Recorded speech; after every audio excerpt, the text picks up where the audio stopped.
Hi friends, अगर आप हमारे वीडियो को सबसे पहले देखना चाहते हैं तो अभी हमारे चैनल को सब्सक्राइब करें और बेल आइकन दबाएं। बिहार के असली हीरो हैं तेजस्वी यादव। शिवसेना सांसद बोले 2020 का हीरो 2024 में बड़ी भूमिका निभाएगा। बिहार के विधानसभा चुनाव के नतीजे को लेकर शिवसेना में खासी नाराजगी देखने को मिल रही है। भले ही बिहार में एक बार फिर भाजपा जेडीयू गठबंधन जीत गया है, लेकिन शिवसेना इस जीत को स्वीकार करने से इनकार कर रही है। शिवसेना का कहना है कि इस चुनाव का असली विजेता महागठबंधन ही है। इस मामले में शिवसेना नेता संजय राउत ने पहले भी तेजस्वी यादव की जमकर तारीफ की थी।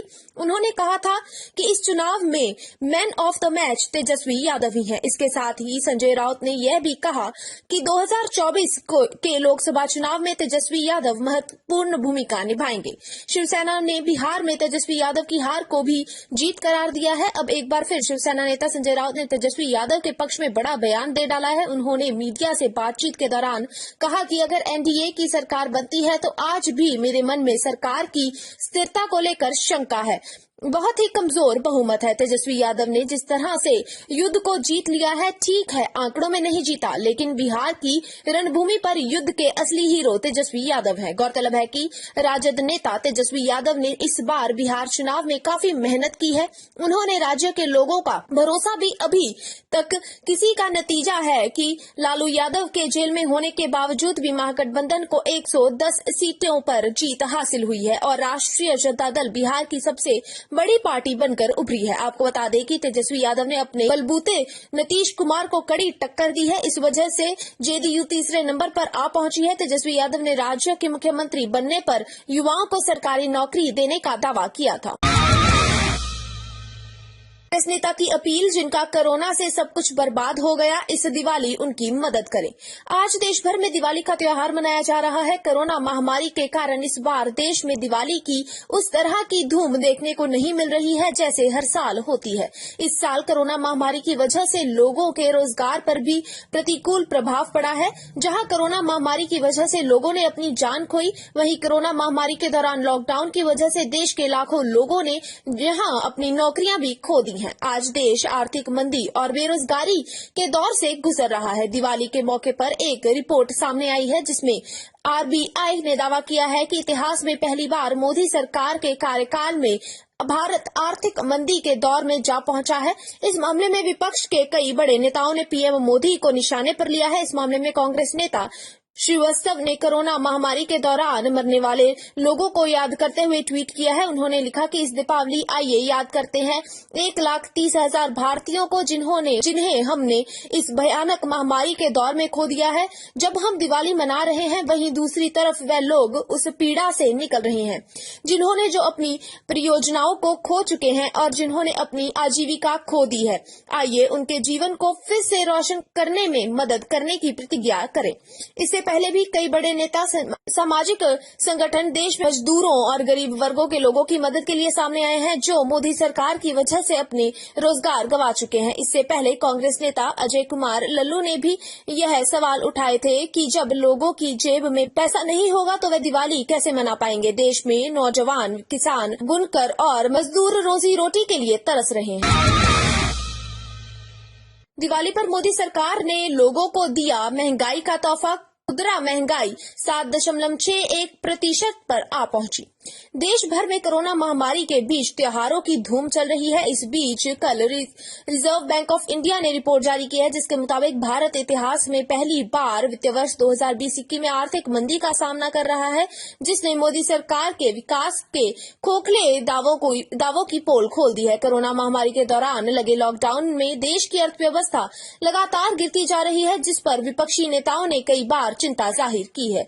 अब खबर सामने आ रही है कि देश के लोगों की महंगाई की मार झेलनी पड़ रही है। दरअसल अक्टूबर महीने में अंडे और सब्जियों के दामों में बड़ी बढ़ोतरी के कारण भारत में खुदरा महंगाई 6.5 साल में उच्चतम स्तर 7.61% पर पहुंच गई है। सरकार द्वारा जारी किए गए कंज्यूमर प्राइस इंडेक्स में ताजा आंकड़ों के मुताबिक सितंबर 2020 में खुदरा महंगाई 7.27% थी। सितंबर के बाद अब अक्टूबर में भी खुदरा महंगाई दूसरी बड़ी है। इससे पहले साल 2014 में जब मोदी सरकार सत्ता में आई थी, तब मई के महीने में खुदरा महंगाई का उच्च स्तर 8.33% तक गया था।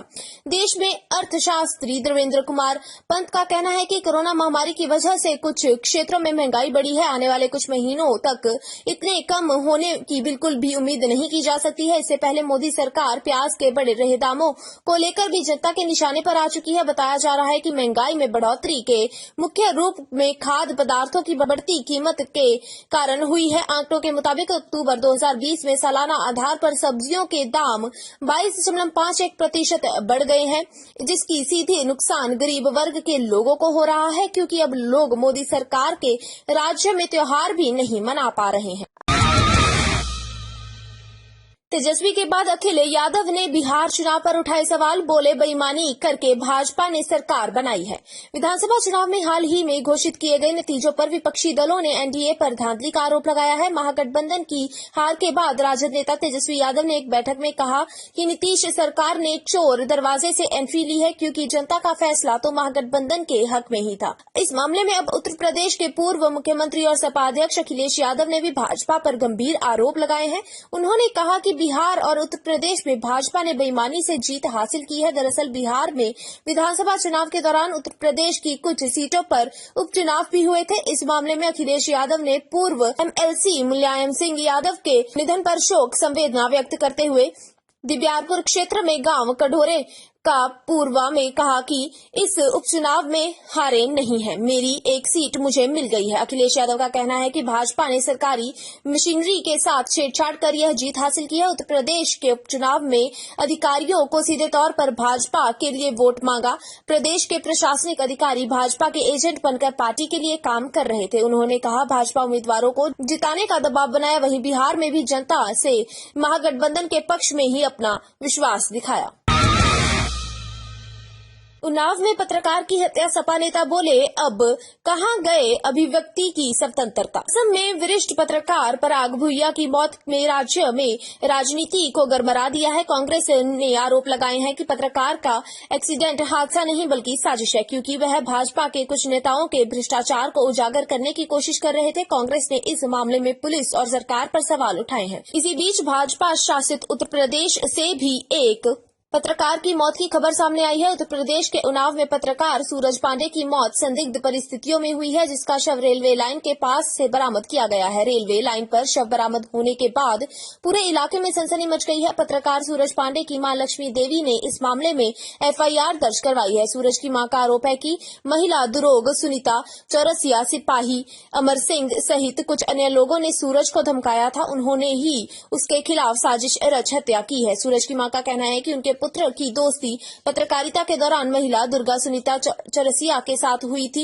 11 नवंबर को महिला दरोगा ने ड्राइवर अमर सिंह उनके बेटे को बुरा भला कहा था और धमकी भी दी थी। 12 नवंबर को जब सूरज घर से निकला, उसके बाद उसका फोन स्विच ऑफ हो गया, जिसके बाद उसका शव मिला। इस मामले में समाजवादी पार्टी के नेता सुनील कुमार यादव ने योगी सरकार पर निशाना साधा है।